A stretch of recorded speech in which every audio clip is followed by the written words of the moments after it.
Since nandito tayo sa part ng Tagaytay, Mendez, Alfonso, alam niyo naman, maraming source dito ng beef. So ito yung mga kinakatay sa Batangas, hinaakyat dito because of the restaurants and hotels na marami dito. Kaya mataas talaga yung demand. And syempre, since nandito nga tayo, feeling ko kailangan ko talagang magsingit lagi ng isang beef dish. Beef Salpicao. Pag sinabi kong salpicao, meron akong mga pamantayan eh. Kailangan oily, syempre garlicky, yung tipong nagtataboy ka ng vampira level or aswang. So rough chop lang natin yung ating garlic. I don't wanna cut it too small. And then yung ating sirloin, tatanggalin ko lang tong pleated na yan, yung silver part na yan.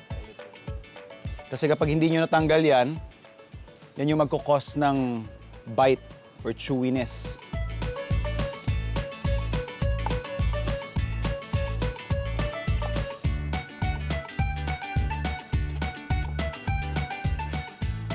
And yan yung mga fascia na yan, kung matatanggal nyo rin, better. And then i-cube lang natin siya.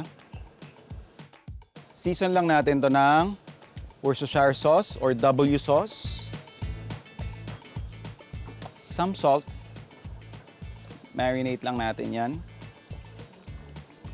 Hot pan, oil, generous amount. And then yung ating garlic.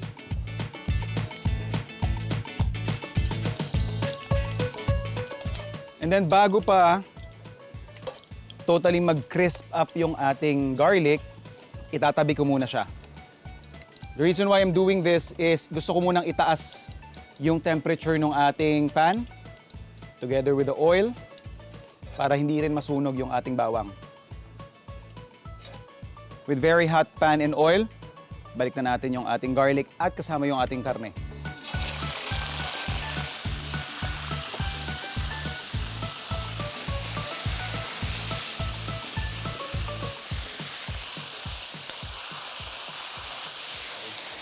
And to finish it up, lagyan lang natin ng freshly cracked pepper.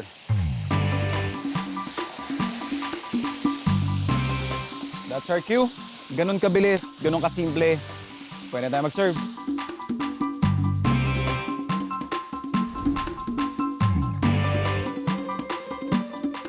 Dali na kayo.